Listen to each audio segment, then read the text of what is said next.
Deb, the man who served in the Navy during World War II served 2 terms as governor after 2 governors before him were stained by scandal. In addition to being the face of restoring public faith in government, Governor Hughes became a champion of the Chesapeake Bay, and tonight flags are flying at half-staff in honor of the late Governor Hughes. And before he served as Maryland's 57th governor, from 1979 to 1987, he was Maryland's first transportation secretary. He quit in protest over a contract to build Baltimore's subway system that he thought was politically connected.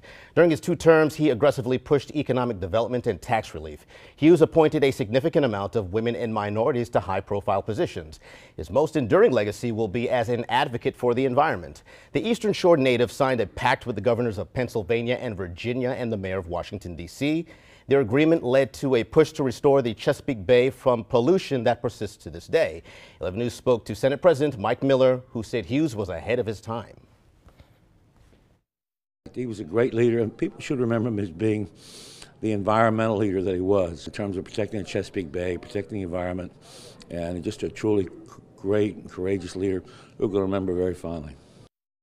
The Speaker of the House of Delegates, Michael Bush, backed up that sentiment with this tweet. Governor Harry Hughes was a friend whose legacy as a public servant will never be forgotten. I will always remember him for his steadfast dedication to the Chesapeake Bay. Governor Larry Hogan releasing a statement calling Hughes, quote, a longtime friend and Maryland legend whom I deeply admired.